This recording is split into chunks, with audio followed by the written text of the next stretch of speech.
Hey everybody, this is Dream, and today we have a nice little 8-game Major League Baseball slate here. Before I get started, can you guys smash that like and subscribe button? It helps the channel a lot. I really do appreciate it. Let's go ahead and look at the weather concerns today. So in this little slate, we do have one game, I guess. The San Diego Padre Washington game could be an issue. Washington is also somewhat notorious for being kind of funky when it comes to weather, so I do cause some concern there. But overall, this slate is pretty interesting. It should be a pretty good slate. It's pretty even, and the teams that are going to do well and the teams that do bad. We got some pitchers that have some upside, and then we have, but they're all on the expensive side of the slate. However, there's not super expensive today like there has been a couple times recently. The bats are interesting today. I think there's lots of different ways you can do lineups today, so it's definitely an interesting slate here. Don't have to worry about any crazy games like a Colorado game to potentially mess up the slate. But overall, let's go ahead and get started in our pitchers. So we'll start with the top overall play and Garrett Cole for the Yankees against the Mets. Now, obviously, he hasn't been playing too many games so far this season, but in 3 of the last 4 games, he's been over 20 fantasy points, and his K rate has really popped back up to what we expect from him. And as long as he continues to play 5 or 6 innings, then he should have a lot of upside here. He also isn't giving up too many earned runs in those games, so he definitely has some potential here against the Mets. Even though this is a tougher matchup at times, I think he's got some favorable ratings for this one, so he's one of my favorite plays on the slate. But obviously, he can be a core play or a GPP play for that P1 position. Um, I don't think he's going to be the highest owned pitcher. That's going to be Glasnow likely, but Glasnow is coming back from injury, so that is a little bit of concern here for him. Even though he's got a really good match against the Giants, he actually got absolutely destroyed against the Giants last time he played them. So it is a little bit of a concern here, but he definitely, if he gets a full complement of innings, he'll have some potential here. Though I don't expect him to get a ton of innings in this one, so he might be on a pitch limit. We've got to have to make sure that he plays. Uh, uh, is expected to get a higher limit than he has had, but he's definitely a little bit risky on the slate. But he is a GPP play on this one, so he's definitely worth a look. Though he is the most expensive option, he has the best K rate potential if he gets that full complement of uh, innings. Looking at Jack Flaherty for Detroit now, he's got a matchup against the Cleveland here. Now he's done good against them twice this season already. He's been solid on the road this season as well. I think he's got some nice upside in this matchup. He's probably a guy that is going to be under owned today, but he's got a lot of upside here. His K rate is also solid, though Cleveland is probably one of the few teams that you don't necessarily want to face all the time, but he's had a good enough success against them that he's definitely worth a look on the slate, and he's a little bit cheaper than Glasnow or Garrett Cole. Looking at Evaldi for Texas, he's also in play here. Now he's going to be high owned as well, unlike Flaherty. He's going to be closer to Glasnow or Cole here. He's got a very good K rate and a very good matchup against the White Sox. However, he has struggled more lately with some inconsistencies. And so while I do like the matchup, I do think that he's got a couple guys on this team against the White Sox that could hit a home run against him. And that is a little bit of a concern here with his K rate not being as good as some of the other players on the slate. But he's definitely in play on this one regardless. He's going to be a popular option, so he's definitely worth a look. Bibby for Cleveland is also in a pretty good situation here. Now, he's not been uh, terrible, but he's a little bit less safe than Flaherty. I think he's a good contrarian play, but that's about it here because Detroit can score some runs at times, though he has had some success against them. One good game and one bad game this season against them already. We do have 2 boomer bust plays, and that's going to be Michael Waka and Matt Waldron. And those 2 guys have some boom or bust mentality today. They're high risk, high reward, but they definitely have some upside here. Looking at let's see here. 2 Hail Mary plays. Sean Manaea, he can have a Hail Mary situation here against the Yankees. Now, he actually had a decent game against the Yankees before, but it's definitely high risk because they could definitely score some runs against him. Uh, Uriel Rodriguez also in play today here for this team, but he is also high risk, high reward on this slate.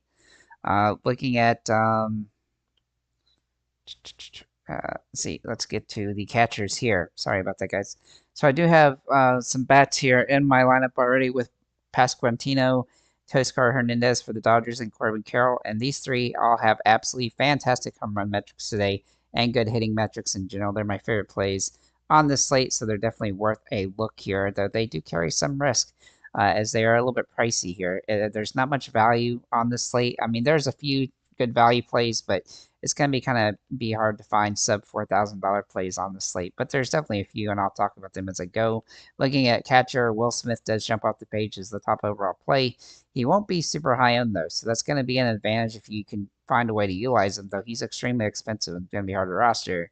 Salvador Perez, meanwhile, he's going to be a little bit safer today as he's a little bit cheaper than Will Smith has just as much home run upside, though he will be heavier owned on this slate, so he's definitely interesting from that perspective. Danny Jansen is a decent value play today, even though he has struggled sometimes this season. He does have some good metrics for this matchup, so he's definitely worth a look.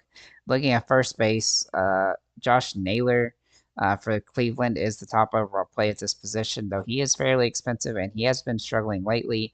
I don't think he's a must play at the price point. Not only that, but there's just so many good options at this position.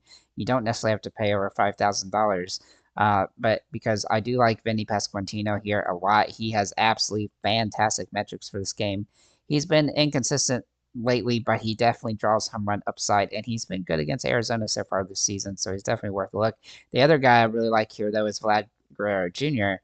Now, he's been hitting the ball extremely well lately, but he actually can play at third base, so you can fit Pasquantino in here and then throw him in third base if you want. Though he is a little bit expensive, he definitely draws that home run upside today.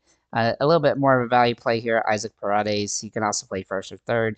Also has some home run metrics today, though he is a little bit riskier than the top two that I already mentioned there.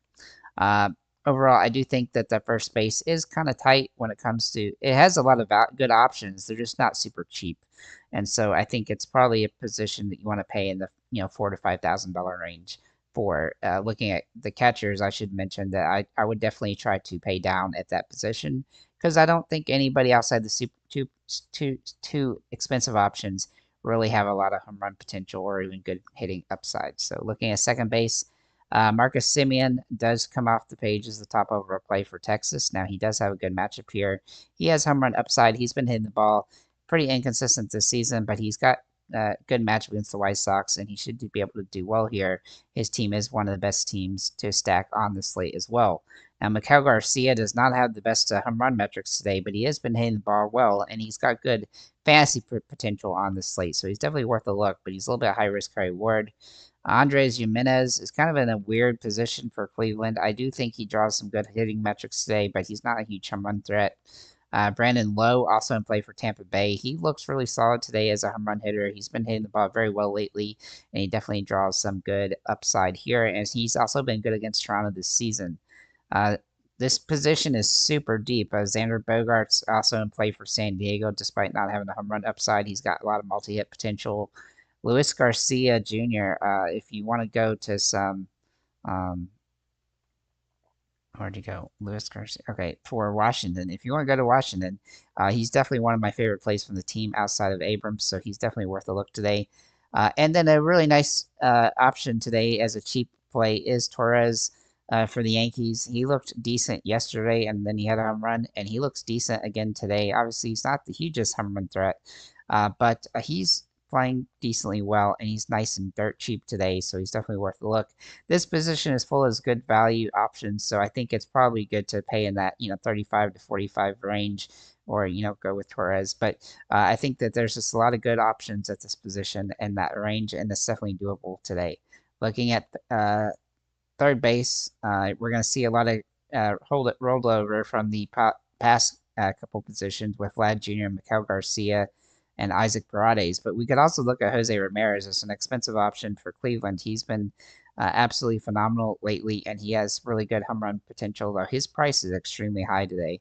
Manny Machado, though, also in play for San Diego. Here, he has good home run metrics today, so he's definitely worth a look. But I definitely think going with Vlad Jr., Miguel Garcia, or Isaac Paredes is probably the best strategy.